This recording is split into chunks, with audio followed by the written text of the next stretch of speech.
I could not be more excited about the future of the industry. And yet here we are, just everybody looking at prices and feeling terrible. In many ways, like the sentiment is a lagging indicator of price. We'll have to see what happens into next year. It is very possible that we have 2 years of choppiness and underperformance of crypto relative to everything else while we have a lot of adoption.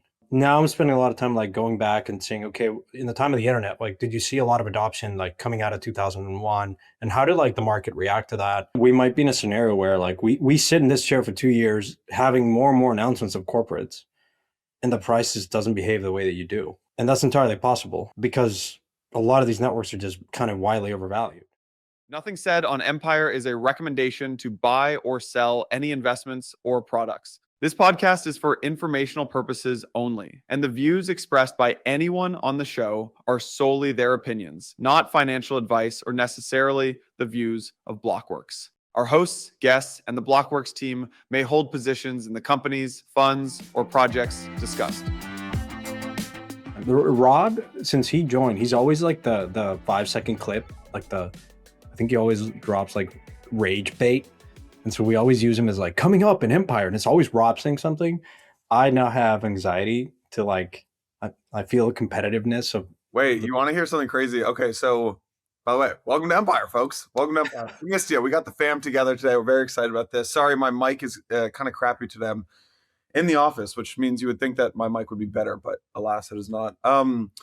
So Santi, basically we've talked about this on the show before. Podcasts are basically becoming like super long form or just short clips on Twitter. What a lot of the big podcasts are doing, like Barstool's now experimenting with this. Other people are doing this. They just record short clips. They won't even do the podcast. So imagine we sit down and we just record like 20 short clips and then pump them out through social. That's the model. I do think about what the Banger post. Anyways, I'll try to drop some rage bait in this podcast. The good thing is we have a lot of the crypto timeline to give us a lot of really good content because everyone's so spicy and sour. Rob, you're now mild in comparison to the rest of the timeline in crypto. What's going on? I gotta step it up. Do you think we should go towards like 2-hour live casts? Just like every day, TBPN style. Well, there's actually an idea that I think I don't think you'd want that as my lead investor. I have no idea what I would be doing with Rob, my I time think anymore. it's an interesting idea for you guys to think about as investors because the role of so as a CEO of a company and a founder, you've always had to be a good storyteller. But historically, corporate executive comms was like, can you do the 30-second clip on CNBC? Like, can you get on? And actually now I think it's kind of changing where you have to be able to go on like Rogan, Lex Friedman, and do these like 3-hour podcasts and actually sound interesting. It's a very different skill set than like going on and saying some pithy things. So who's the best person there? Mark Benioff? Who's the best public CEO? Is it like Alex Karp from Palantir? Mark Benioff, Satya Nadella? Pick your horse. Like, who's the best one to do it? The best story? I don't think Benioff and Satya are amazing storytellers. I think they're really good operators, but it's like the Alex Karps of the world. It's like, I think if you want to think about the measure of storytelling, it's like what is the market cap of the company relative to like the value of the company? And I don't know, Palantir seems, it's like, why is Palantir so hot? Because it was the moment Alex Karp went on CNBC, popped a Zyn in his mouth and started spinning his computer on one finger. I was like, this stock's gonna rip. So I don't know. Yeah, Alex Karp is good at it. I don't know. Let's talk about the timeline. Timeline is salty. Timeline is it's interesting. It's like, it feels like the industry has basically just started to like grapple with this idea that like, oh my God, I didn't sell the top again and we're in a bear market. Crap. I would love to just hear, let's riff on that for a little bit.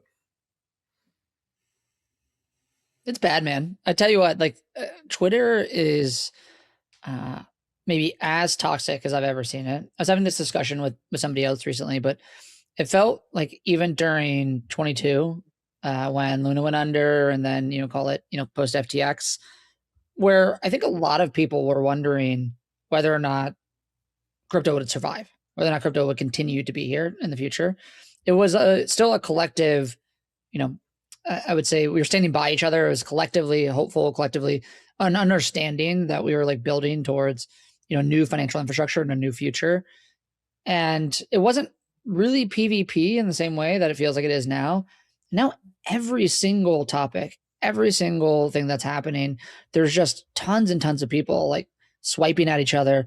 And frankly, the discourse is low. Like the level of discourse is like very, very low. I see, these, replies to, whoever posts something that are always negative, that are getting elevated. And most of the time, they're just actually not even particularly factual or like useful or, well documented or well argued. And so it almost seems like there's just a broad group of people who are starting to feel like, they don't know what they're doing. They don't know why they're here. And I think we've talked about this 100 times, and I know Santi has a perspective on this, but I think it's a part of the reason it is so bad this time around is because the adoption curve and the price curve are so decoupled today. Like the things that we're seeing out of corporates in terms of like tokenization, in terms of stablecoin usage, is actually extremely promising, right? Like I just had a board meeting for one of my stablecoin companies this morning. We were talking about another one, before we got on this pod about some stuff that's going on that's on public, and I could not be more excited about the future of the industry, and yet here we are, just everybody looking at prices and feeling terrible. So I don't know. I think in many ways, like the sentiment is a lagging indicator of price, but we'll have to see what happens into next year. That's going to be the banger clip of the pod, right? Isn't goddamn it, Rob beat to it. I will overlay something, which is like, is it priced in? Like, are we gonna? It is very possible that we have 2 years of choppiness and like underperformance of crypto relative to everything else, while we have a lot of adoption. I sort of, that's like my house view, and we'll talk about it next week in predictions. Now I'm spending a lot of time like going back and saying, okay, in the time of the internet, like, did you see a lot of adoption like coming out of 2001, and how did like the market react to that? And I think like, so people have lost money this year. I think unrealized losses are the second highest they've ever been in crypto, second to the collapse of FTX. So you're going to continue to have funds and other folks capitulate. Putting aside if OpenAI is able to raise a round or not, which we're all begging that they can, I do think that we might be in a scenario where like we sit in this chair for 2 years having more and more announcements of corporates, and the prices doesn't behave the way that you do. And that's entirely possible because a lot of these networks are just kind of widely overvalued. And I mean, I don't know if you guys would agree or disagree with that. I think that's entirely possible. I think that's a good point, Santi. I mean, if you look at like the internet, okay, so end of 2000, right? The internet stocks had wiped out like 75% of the value from their peak. And it really took a couple of years to recover. But if you look at the users of the internet, I think in 2000, it was roughly like 300 million. Fast forward 3 years, I think you were roughly at like almost a billion users. So you went from like 350 million internet users to like, I gotta actually look at the numbers, but somewhere between, I'd say 700, 800, 900 million users. So we grew the internet users 2 to 3x, but prices went down 75%. I think that's I wouldn't agree with that take there. I think that's a good one. The irony of all this is that the single best performing IPO this year was Circle. Single best performing IPO, not just like, where it IPO'd to peak, but where it IPO'd to today at, $75 or $80. It's still by far and away the single best performing IPO. That actually brings up like even actually just to further Santi's point even more. It's like, okay, after 2003, then you kind of go into this like, I don't know what you call that period of the internet, but like the web 2.0, the social media era, like Facebook gets started in 2004. It's like, yeah, global internet adoption happens, time spent online starts compounding, but actually a lot of the value accrual was private. It wasn't in the broad public markets, right? Obviously, you had a couple big network effect winners. You had like Google post IPO, but like really, you started to see like Facebook was still pre-IPO. Like a lot of the value was in these private things. And it wasn't until like 2009, 2010, 2011, 2012 that you started to see the social networks start to, IPO, and SaaS really started to come to the forefront as well. So I use this analogy a lot during that period, but that's actually when AWS was started, was 2002, right? And AWS really went broad around, call it into the global financial crisis. And my perspective, and at least it depends on who you talk to, but the going from on-prem to cloud compute was actually essentially similar to like what we're seeing as the infrastructure layer maturing in crypto, which how we're now able to launch applications easily with the right wallet infrastructure, with the right, call it on-ramp, off-ramps, with the right abstraction of crypto to build then net new novel applications and products that will then be used and sit on top of the technology. And I think AWS was in many ways the change in what happened in the internet that allowed for that, called scalability in internet applications. So I use that analogy actually a lot when we talk to LPs and others. I was terribly wrong this year, because I would have told you that having the IPO of Circle and Figure would have done that, would have invited more traditional allocators to say, holy shit, it's not just ETFs.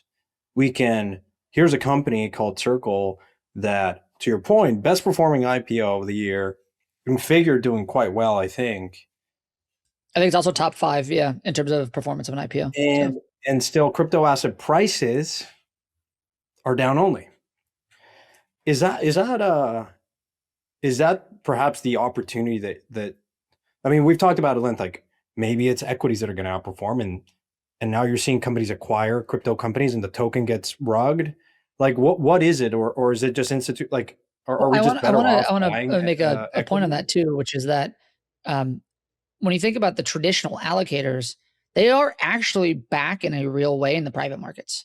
So we're seeing it across our portfolio, but the amount of companies on the stablecoin side, tokenization side, the exchange side, the prediction market side, a lot of the, call it core use cases, the wallets that are getting inbounds from the best funds in the world, generalist funds in the world, the best fintech funds, growth equity funds.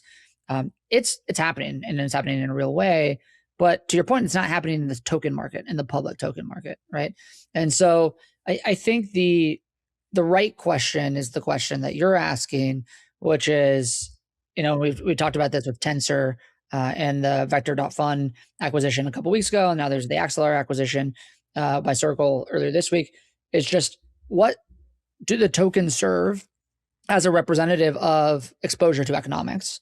And, how does the market view those token prices relative to, where we're seeing a lot of traditional allocators, want to put money into private equity right now?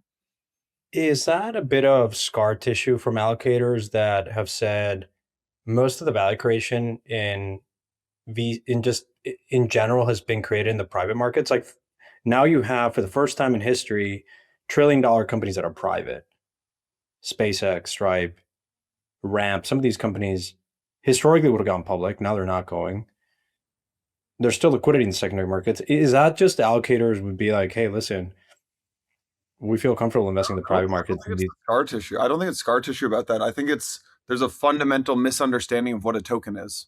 There's even the industry, even us as crypto people, it's like you've got half the industry saying token should represent equity. You've got half the industry saying it shouldn't represent equity. I mean, like, I think we should talk about this Axelar acquisition, because so Circle bought the team and the IP behind Axelar, but they wanted nothing to do with the underlying token. This happened with Coinbase and Vector. It happened with Kraken and Vertex. It's like, why would you want to own a token in this case? Actually, yeah. My point with that is, that's a huge issue. I think that's just residual of a challenging regulatory environment. And so the question is, are people just going to be incrementally more skeptical of buying tokens? Because why should you, if you basically have no rights and there's a disconnect between the equity? Maybe that's what's happening in real time, right? Maybe that's why. I mean, the biggest divide here is you have Circle outperforming, and then you have tokens drastically underperforming. How does this change?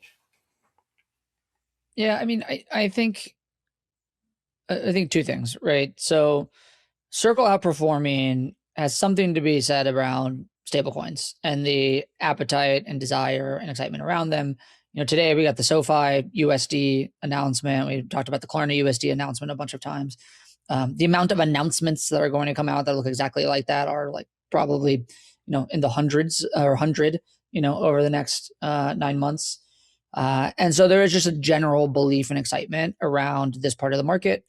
I think when I talked earlier about a lot of the traditional investors, it's not just stable coins, but that is probably the area where we're seeing the most, call it traditional growth equity activity right now. They're in prediction markets.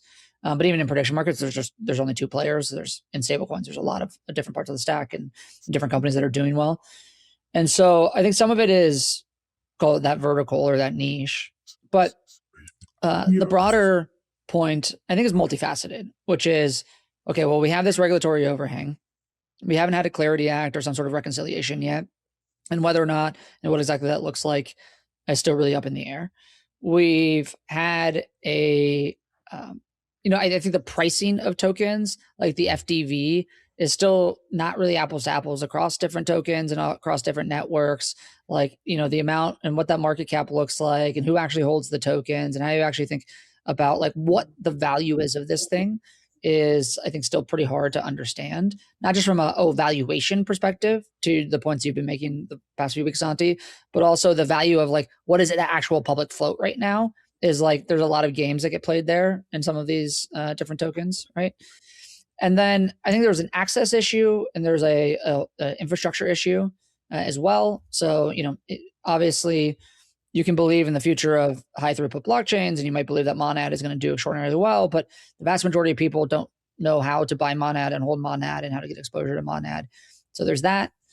And I think all of that together, combined with the volatility of, part of the feature of private markets is that you don't have to have realized volatility, right? And the token prices are just so volatile, it makes it really hard for the incentives for the LPs. Yeah. So I think it's multifaceted. But if we get to a world where there's like regulatory clarity and the tokens represent equity, that becomes a lot easier of a conversation for some subset of investors. But it does probably put a drag on some of the reflexivity as well. So it just changes the whole market structure. You also saw, like, we were talking about 25 years ago, after the dot-com bust, you saw this like very stark bifurcation once the dust settled. You had like a lot of the pure play dot-coms basically just went to zero and they never reclaimed their highs. But there was this small subset of like either profitable or structurally advantaged internet and tech platforms that so massively outperformed over the following decade. And I think it will look very similar. Like, yeah, thousands of internet and telecom companies vanished, got delisted, got acquired at a fraction of the prices. But there's this small cohort of like, I don't know, who was it? Amazon, Microsoft, Apple. They compounded returns so drastically that they offset the entire graveyard of losers. And that will happen in crypto. Like Santi, before you jumped on, before we hit record, Rob was talking about a crypto company right now. They've like 80x their ARR. There are winners. Like there are people doing, and I know what's happening with inversion right now, and like things are there's some companies where things are going extremely well. And I think those winners will compound even stronger coming out of this, would be my take. I can tell you, I've been very surprised by the interest of people that 2 years ago would have told me like no interest in crypto, like no interest in stable coins. I mean, honestly, not surprising, but even in places like Mexico, man, they're just so risk averse. They're last movers. We got boards of some of the Fortune 5,000 companies say, hey, come in here because we want to learn about this stuff. And it's just like that disconnect that Rob's talking about. And so again, I think this idea of like, it's going to be quite interesting where value accrues, where the compounders are. That doesn't mean that like there's not going to be a whole graveyard of companies, but I mean, all the timeline right now is just entirely focused on like, hey, we've totally reset. We're down in the year quite a bit. And you're seeing some of the smarter traders say, you know what, whatever, man, I'm throwing the towel. I'm going to go back to traditional market. I'm going to go, punt AI. Um, I don't know, guys. I mean, like, should we talk a little bit about prices to some extent? Do I you think think I mean, Rob's like, oh man, save me that well, headache? let's actually take us into prices without directly being like what's going to happen. Who is the marginal buyer of crypto tokens right now? That's my question for both of you. There is none. Well, there's definitely a marginal buyer. It can't be as bearish as Santi. Dude, I wish I was bearish, man. I'm feeling as Hasib said, I'm down as much as everyone in this industry, man. I'm not. I've taken a lot of chips off the table, and I think people shouldn't be surprised by that. And I'm writing about it, but it's still down. There's no hiding here. Listen, I think a little bit of it depends on what part of the market you're in, right? Like the marginal buyer for Bitcoin is, still a U.S. institution, right? And I think we saw net inflows yesterday on Bitcoin ETFs, obviously after a lot of outflows previously, right? Like there's a lot of people still trading around this asset. I think I actually told, I don't know if I said this on the podcast, but I told somebody a month ago that I thought we were just going to be range bound from 85 to 100 for a while. And it kind of looks like that's where we're at right now. Obviously, there's a lot of conversation around tax loss harvesting for the year. So we'll see, kind of what happens there. But this is not surprising to me, this current price action. The question becomes, well, who is the marginal buyer for name, your token, right? Like a monad, which I'm extraordinarily bullish on, but who's the marginal buyer of that right now? Or, what are the other big launches this year? Things like Plasma, Wow. which has been, kind of, I think suffering quite a bit, or, and what are the other big launches this year? Double Zero, which is one of ours, right? And these are all companies that are like trying to build really interesting like net new products and trying to build for the future of finance and scalable blockchains. But it's unclear, obviously, who that buyer is until that story gets outside of crypto or more liquidity comes into crypto, right? And for that liquidity to come in, yes, we need a better macroeconomic environment. Yes, we need looser monetary policy. Yes, we need more just think clarity around what's happening with like tariffs, right? There's just like too much uncertainty in a lot of part of the markets. The markets are obviously very shaky right now. You see it in the equity markets got crushed yesterday, and they're up today on the PC reading. So like, there's a lot of this happening where there's just a lot of nervousness, but I do think like clearly, like liquidity that in 2021 came into crypto is now going into AI, right? Like, OpenAI is raising at 750 billion now, right? Everybody is just, especially at the institutional level, putting as much money as possible in these private, foundational model deals as quickly as possible. SpaceX raising another private round before they want to go public at 1.5 trillion, right? Can you imagine an IPO at 1.5 trillion? Like, that's mind blowing. And so it's clearly to me, I saw XAI is also raising at 240 billion, right? And like I remember, a couple of years ago looking at an SPV at 18, right? Like these things are compounding at such a rate that people almost see it as having the same reflexivity as they did when they invested in tokens in 21. And so I think that's honestly the biggest issue. It's just in terms of high risk assets, there is more exposure and interest in these like AI private rounds that are raising, massive amounts of capital. We're not an AI or macro podcast, but does it feel?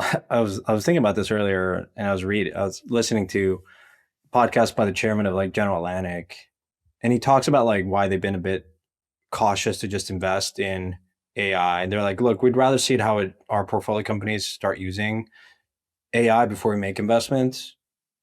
And then I saw someone like out there. It was like one of those small insert meme of like small domino question and then like a huge cascade of how it collapses. And it was like, hey, haven't really met a lawyer that uses Harvey AI. They have crazy ARR numbers of like 100 million, but like most of my lawyer friends are not using it. Like people are not renewing these things. I am curious, like, yeah, like I hear you, Rob. A lot of the flow, a lot of the interest, maybe especially on retail on the marginal side, is like going to AI. But I mean, think in a world where like AI just softens a bit on the capex side, on the hype. I feel like in crypto, you kind of learn this because after a couple of cycles, you start noticing like patterns of like, okay, this shit feels toppy, it feels really hypey.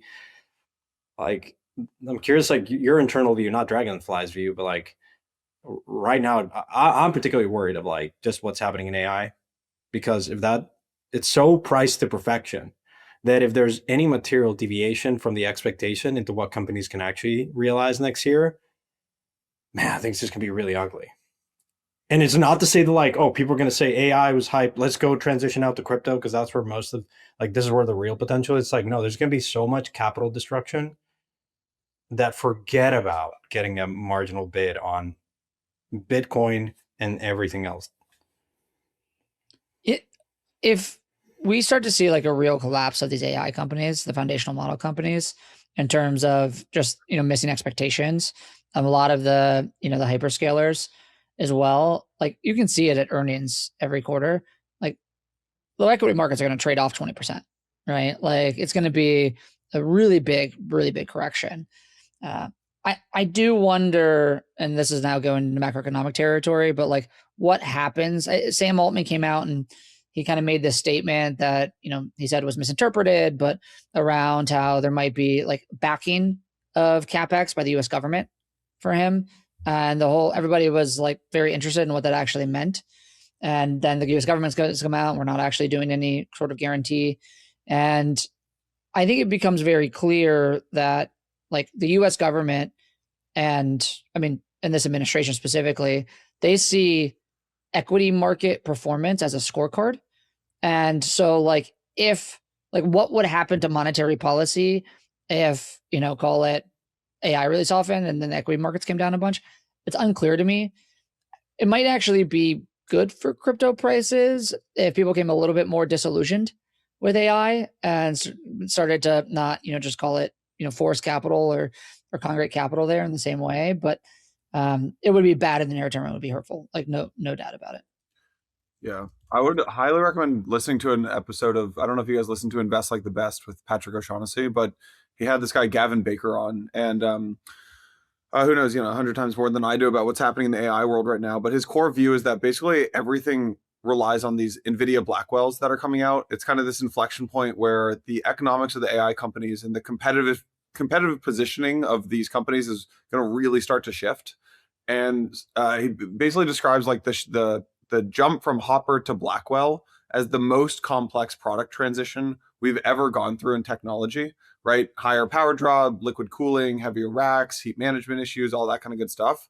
And basically, if the industry can show receipts, so we're going to start transitioning to Blackwell in early 2026. I think XAI is the first one who's going to be able to pull it off, he says.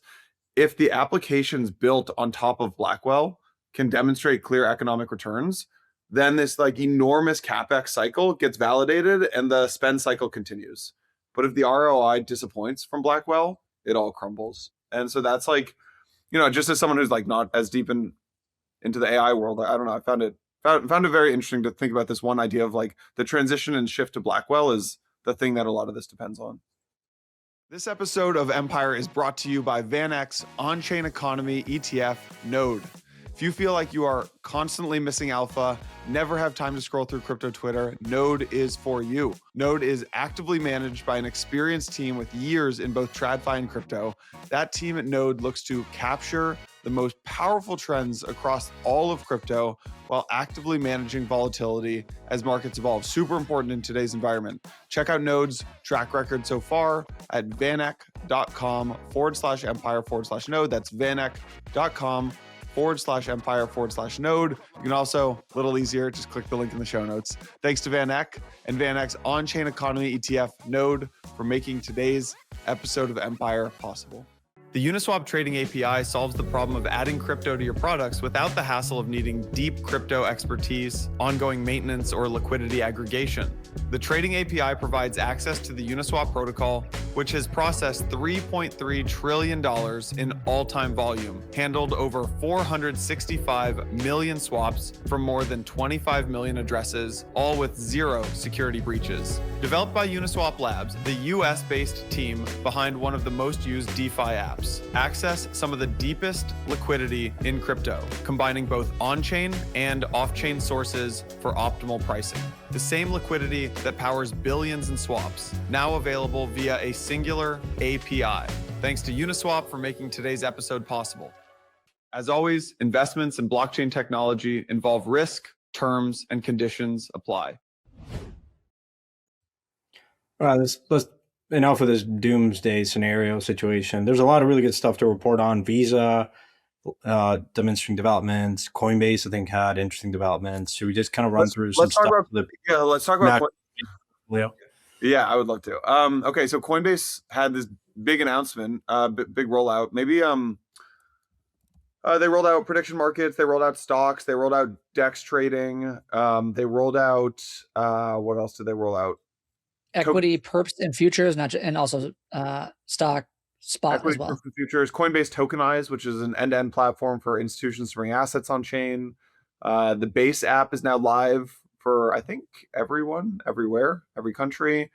They rolled out custom stablecoins. So you can basically create a branded stablecoin for your business. It's backed one-to-one by collateral custodied, obviously, at Coinbase.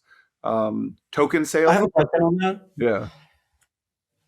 What is there, to me, it was like, are we going to see like it, if you're an end consumer, are you going to see like dollar?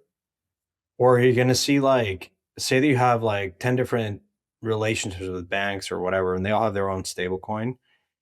Is the regulation going to allow you to kind of collapse it into like dollars, or is it going to have like 10 different versions of a dollar? And if it's the latter, it's going to be like, I don't think it works for the consumer, to be honest. It looks like a loyalty, like Starbucks points.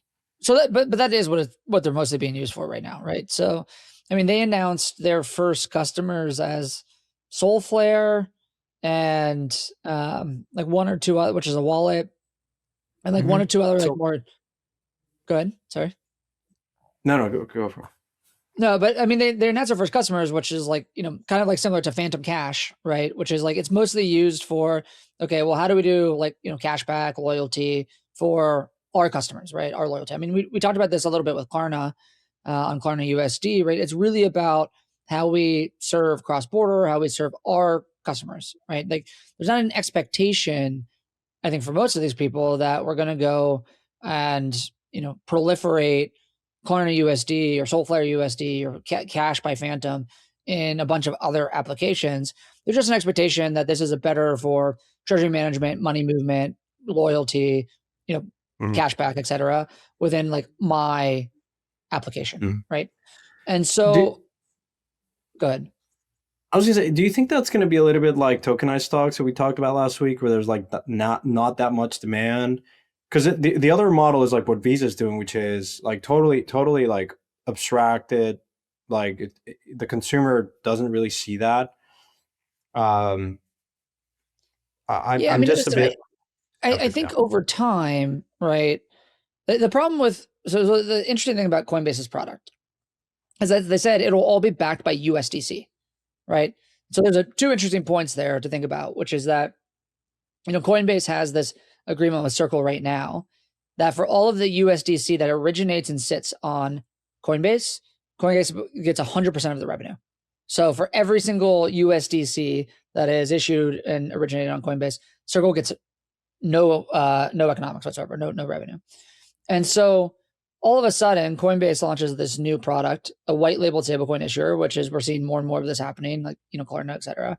And they don't have to manage the collateral whatsoever themselves.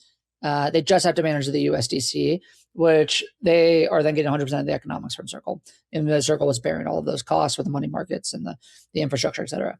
And so, so there's something to be said about just also like Coinbase masterclass here relative to their agreement with Circle. But then I think that the next thing here is that because it's all backed by USDC, they're probably building out, or they're on top of their existing infrastructure that allows them to more easily use liquidity from a bunch of different stablecoins, a bunch of different sources within the Circle ecosystem, using CCTP, using the all of the cross chain work that they've already done, using the APIs, the mint redeem functionality that already exists with Circle, right? And so I think it's actually quite interesting to say, okay, well, like anybody can go and they can get some share of the economics, and they can have some sort of marketing and loyalty through a stablecoin, and then Coinbase just has to handle USDC mint redeem relative to that stablecoin that they're doing, which should be pretty easy for them. The problem becomes when you have a bunch of different white labeled stablecoins that don't share similar liquidity, because then you just have like a lot of breakage when you have to go from one to the other, or you have to get usability, right? But if it's USDC underneath, like there's obviously a lot less breakage, a lot less fees that will go into that. One thing that caught my attention, by the way, I'm looking here at some of Guy Sheffield's post. So Visa's stablecoin settlement pilot just hit 3.5 billion annualized run rate. I assume that's like notional transactional volume. Like that's not a test anymore. That's a market signal. A lot of what they're doing it now. So they launched like their new global stablecoin advisory practice.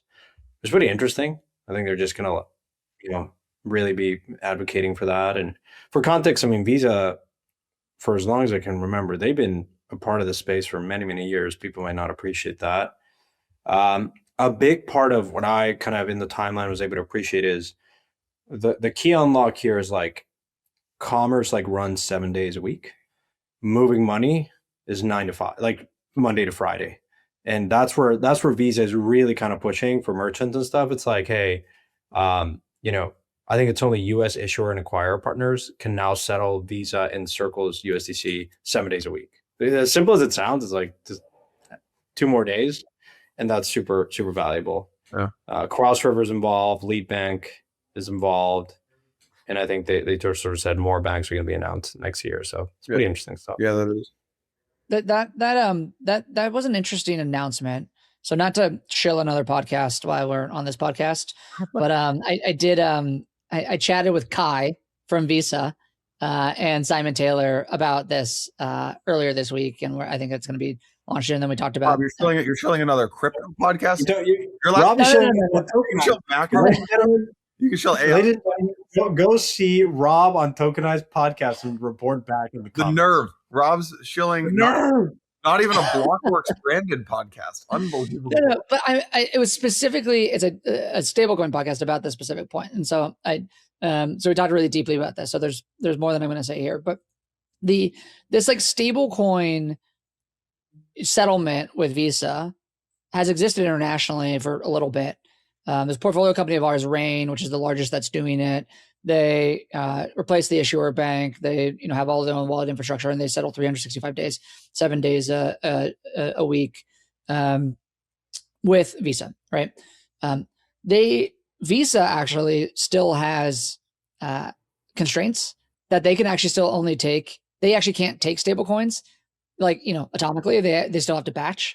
But you can see how as Visa fixes this problem, that like you can start to do like atomic settlement.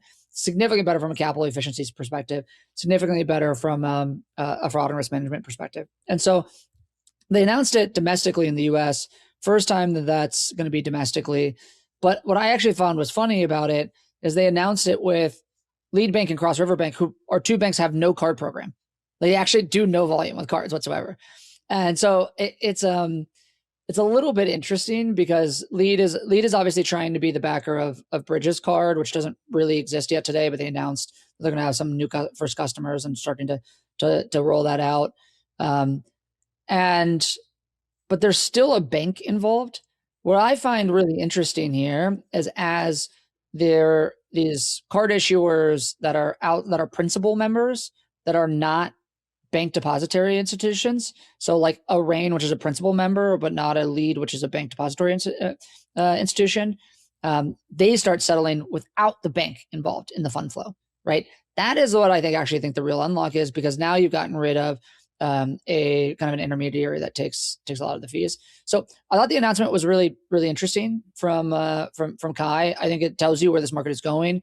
I said this, I think a few weeks back, but there's that direct settlement with Visa has gone from $250 million annualized in May to $3.5 billion of annualized today.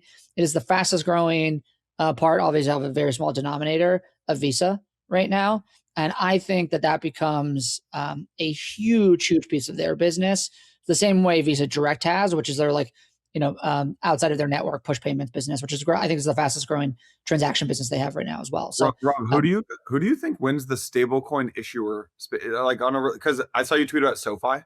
SoFi did their SoFi launched SoFi USD. Yeah, to offer settlement infra to banks and fintechs and stuff like that. Coinbase just launched custom stablecoins. So now we've got Paxos, Bridge, Agora, Bastion, Anchorage. Athena's doing this too. I think BitGo, MoonPay, Coinbase, M0 obviously does this as well. SoFi, you can't have 15 different stablecoin issuers. Like there's probably going to be 2 or 3 that do really, really well here. How do you? Oh, man. Don't say that out loud. Don't say it out loud. For the sake of our bags and the state of the industry. Yeah. How do you differentiate if you're one of these people?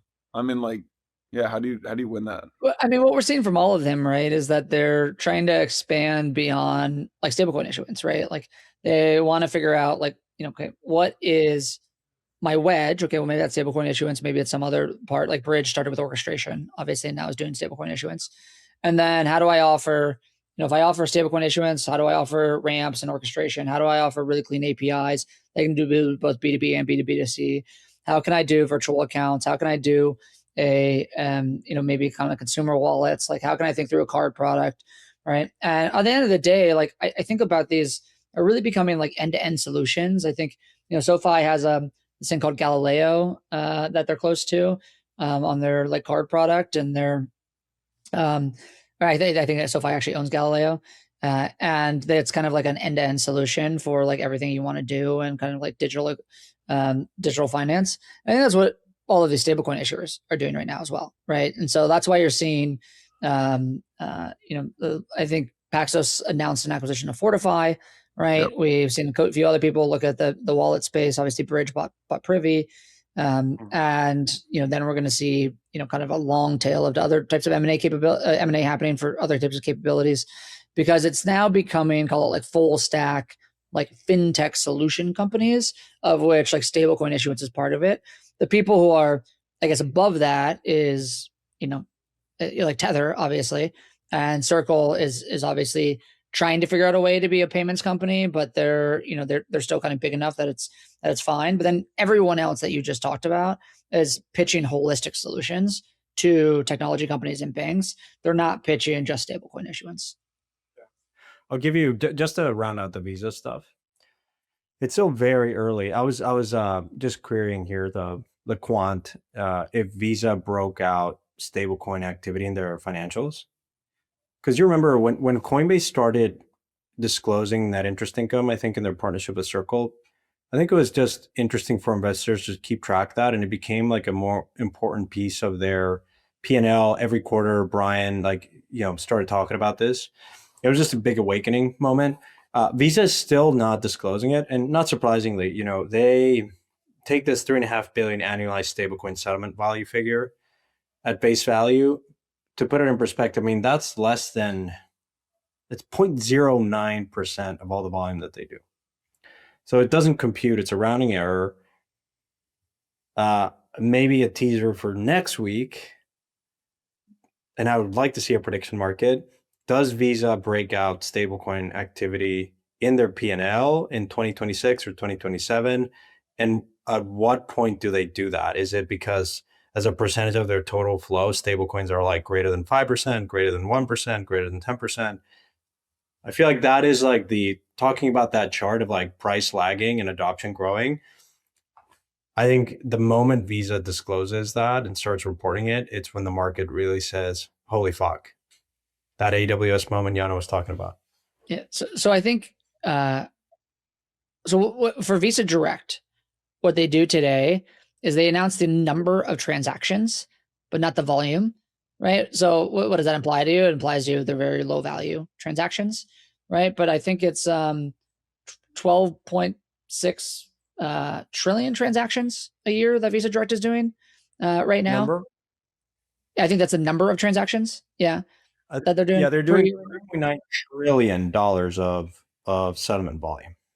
Yeah, but the thing they announce every quarter is this like transaction number, right? And that's the thing that they're breaking out, and because they want to make it clear that like, hey, this is really fast growing and it matters a lot, but it's probably low value to them, right? It's not contributing to the top line in the same way. My expectation is that type of disclosure ends up becoming pretty common here for Visa with stablecoins as well, for two reasons. One is I think that $3.5 billion goes to 100 billion next year, and I think it grows tremendously. But he's gunning for that clip at the start, man. That's bait stuff. I think God damn, Rob, you're getting me all fired up. Buy every stablecoin company, all the ones I'm invested in, for 100 times ARR multiples. No, but also hold on. Will you buy your new stablecoin startup at 100, 200, $1 billion valuation, or Circle, or do you buy Visa?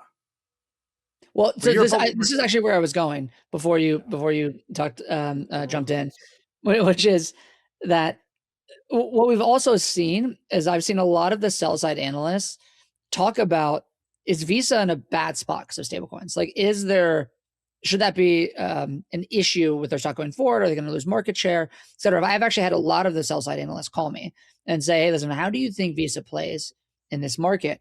And so I think and Visa, I think when there's a couple of big announcements this year on the stablecoin side, and it actually right around Genius, Visa traded down quite a bit. And I think they'll start talking about it because it'll go to 100 billion, but 100 billion is still not that big relative, or so really not big at all relative to their overall transaction volume.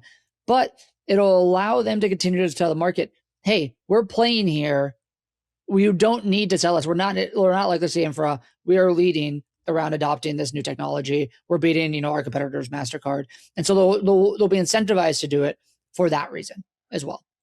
I have a different topic. I was at a holiday party last night, and vaults, it was a bunch of like TradFi, basically asset managers, TradFi folks. And the only thing people wanted to talk about is not stablecoins. It was actually vaults. And a lot of the conversation was basically like, if you look at the vault space, like here, I'll just look at data from Blockworks on the vault balances on Morpho. Gauntlet has the market share right now is roughly like Steakhouse 38% market share, Gauntlet 30% market share. Spark, then it's like kind of sub 10% is like Spark, Felix, Yearn, MEV Capital, RE7 Labs. So really it's a game between like Steakhouse and Gauntlet.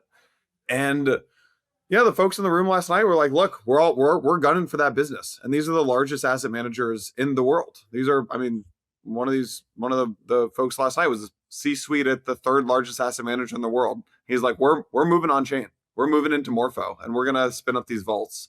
I don't know if you guys have thoughts on the vaults market at all. This has been a 10-year game, basically, these vaults, and now it feels like it's kind of just taken off. But I don't know. Yeah, Santi, I'd love to hear your take on these.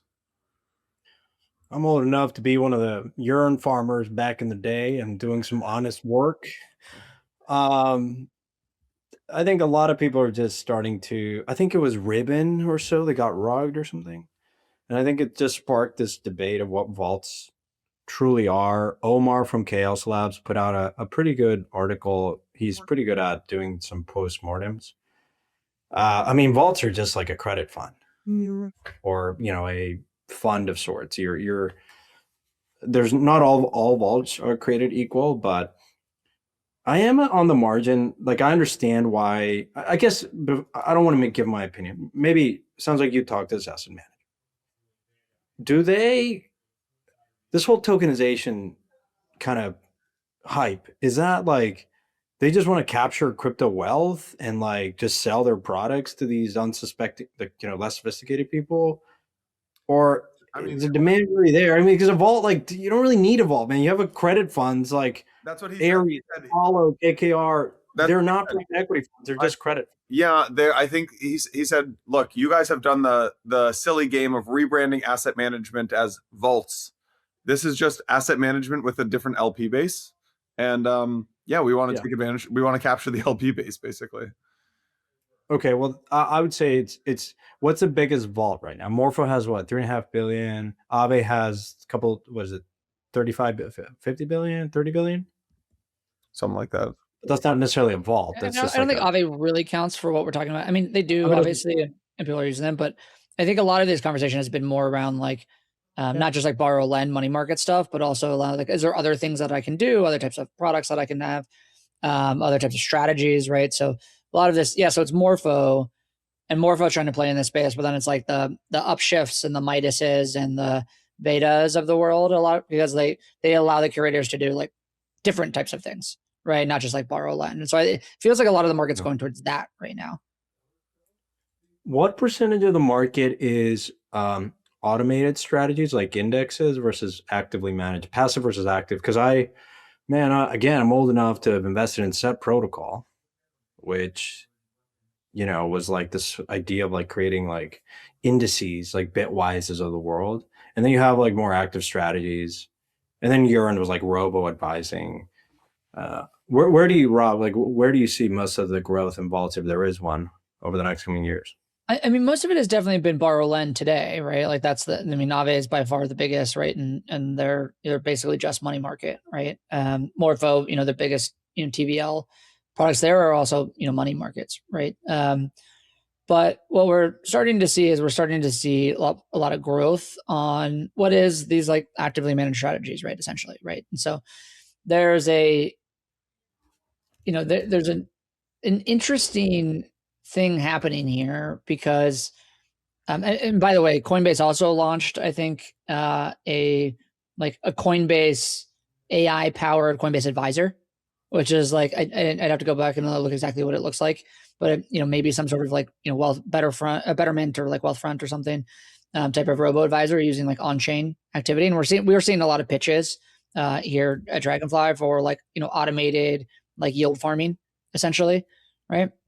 And so it does look to me like the early days of fintech, where it's like, okay, well, we had borrow lend, and now we're trying to figure out, okay, well, how do we, do other things that are maybe, deploying to the best DeFi protocols on a specific chain. I think like Upshift has an Earn AUSD, it has the biggest vault of Monad, and it's like, in AUSD and what they call Earn AUSD, and like basically what they do is they go and they like farm all of the other. The curator goes and farms all of the other DeFi products on Monad. And we're seeing like a growth in that. We're seeing a growth in these like, call it basis trade type funds, etc. And it does seem there's a really big just interest in doing these things, which simplifies basically a single yield type product or a single structured product essentially, right? I think one of the things I've started to hear a lot about too is, and we're hearing this around, I think, Morpho might be involved, some others, but it's also around quote unquote, like payment financing specifically. So if you have stablecoins, you need credit to come on chain, and then you can use this vault infrastructure to then, provide, fill the gap of like where a bank credit line would be otherwise. And so I say all of that to say that like right now, it seems like we're in this moment in time where it's about, okay, well, I want to sell some products to, whatever, a new LP base. I want to do borrow lend, but it's a lot of the excitement, at least as we talk about people, is how do we take that next step to use these for like net new structured products that actually might bring in outside capital because they can't do this thing on non-blockchain rails. Yeah. Hey, I want to ask you one question, Rob. I'm always going to ask this question of like, what would you rather own? Would you rather own Visa stock or Circle stock? And you have to hold it for 3 years. Oh, what are they trading at? Your partner received, they don't want to take my money. So maybe you would grace me with taking it, but you can only invest in one. Yeah, I think my guess is I have to look where Circle multiple is right now. I think it's like 11 times gross revenue, which means it's whatever, it's, 35, 40 times net revenue probably, right? And so at that price, I would almost certainly take Visa. Visa's probably trading at single digit, like high single digit revenue multiple. And I am actually like quite bullish on Visa's ability to at least outcompete their competitors, right? And so I don't know. I haven't thought about it for more than these 30 seconds, but probably Visa. But that said, like I love stablecoin, so maybe you just take the stablecoin play. So I think in a year's time, like look, Circle is a $20 billion business. Visa is 600. So like from a flows perspective in the near term, you basically, you could see a world where Circle kind of like, really gets behind this mimetic stablecoin trade. But this is why I think the 3-year, 5-year time frame is more instructive for this analysis, because it will be interesting. Just if again, just going back to your observation that you think Visa can go from 3.5 billion of volume to 100 billion, it'd be interesting to see what margins for that business do, because Circle right now has a pretty terrible contract with Coinbase. You got to believe a lot of stuff. But I mean, the fastest growing part of Visa's business today is the value added services, right? And so it's actually not any of their transaction flows. I mean, we talked about Visa Direct earlier, but that's the fastest growing transaction business that they have. But their value added services is what's growing the quickest. They obviously launched the stablecoin advisory business. Like it's very clear that all of these, call it, payments businesses are needing to figure out ways at some point in time, they need to monetize like non-flows, right? And we're seeing this with Circle, who's like trying to monetize flows, because the first they need to monetize flows, then they are going to go and try to monetize, something other than flows, right? Value-added services. But I say that to mean that like, I do think that companies like Visa become more opinionated. They become less, call it like open, like Switzerland type infrastructure, and they spend more time directly with end customers. And if they're good at that, distribution will win, distribution will be king, and they should have a reacceleration.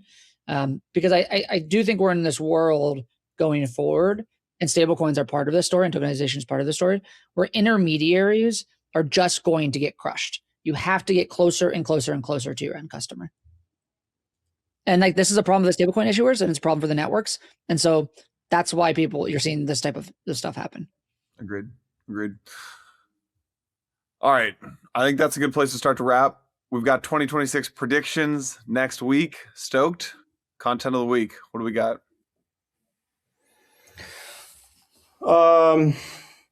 There's 2 podcasts that I listened to. This first one I referenced earlier, which is I think Invest Like the Best.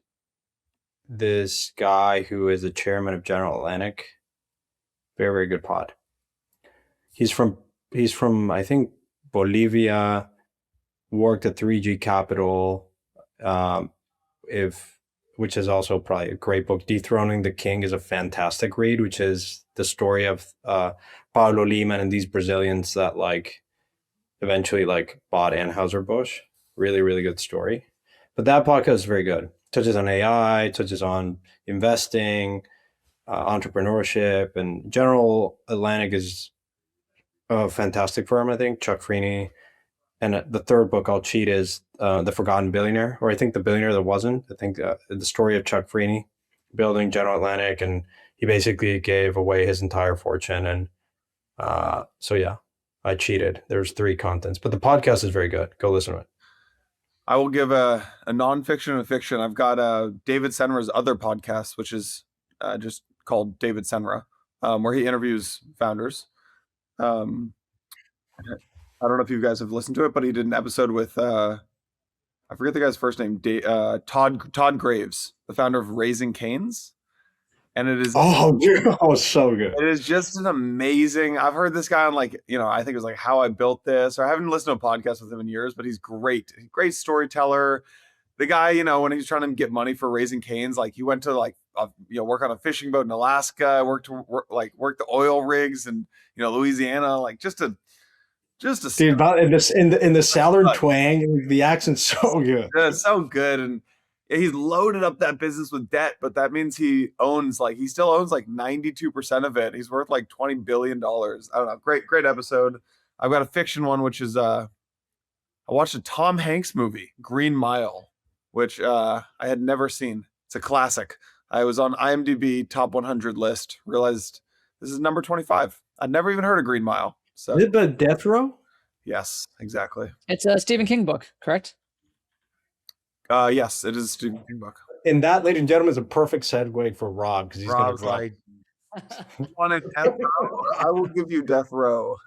So I'm gonna give kind of three, but maybe two. So since we're talking a lot about cards here, and I've been something that I've spent a lot of time thinking about over the last year. Odd Lots on Bloomberg had two interesting, call it card related pods in November. One was with a guy called Itamar Dreschler. There's like a Wharton professor, just about like what are the costs that goes into running a card program and issuing a card, and like why are card interest rates sort of as high as they are, and it kind of breaks down a lot of the business of cards. I thought it was like super interesting, and I think it was like really relevant to what we've been talking about. And then 2 weeks later, they had Max Levchin on from the founder of Affirm, and obviously was call it PayPal mafia before that. And he talks about how he came up with BNPL because of his misunderstanding about how cards worked when he first came to the US and got a credit card. And he like knows more about payments than the vast majority of founders even in that space. And so I thought that was great. So that's my nonfiction answer, but I got to get a fiction answer. So actually, no, it's also nonfiction, but it's entertainment, which is I've been watching the Puff Daddy documentary on Netflix. It is wild. Yeah, absolutely wild. Yeah. I've also heard you have to couple that one with the 50 Cent documentary, which touches on P. Diddy, and I don't know. I started watching that too. I couldn't get through it. I was just like, I don't want to keep watching this. This is depressing. By the way, speaking of thrillers, I saw this documentary late last night called Murder in Monaco. It's about the murder of this banker, Safra. Oh. And there's a whole, it's like pretty awesome. It was close to home, I guess, so it was good. Santi just feel something. It's like, Is that like the only crime that has ever happened in Monaco? Is that like the one they made a documentary about? There's a few others, but that's probably definitely the most recognizable. And there's all these. They still kind of don't know who it was, but it's a pretty awesome documentary. I'll leave it at that. I would as a teaser to next week, because we're going to talk about predictions and how terribly they're going to age. I will just say, since October 30th, when Rob and I made a bet of what would outperform, $100 invested in Western Union, which I believe would outperform, would now be worth 102, ladies and gentlemen. Meanwhile, $100 invested in Solana would be roughly $66 today. I'm just going to leave it at that. Rob, I'll buy you dinner in New York. No, we bet it was a year, right? Was our bet? You got a year. You're still going. You're 2 months in. Yeah. So, all right, folks. Thanks for listening. Santi, Rob, appreciate you guys. That's the pod. We'll see you guys next week. All right. Thanks, guys.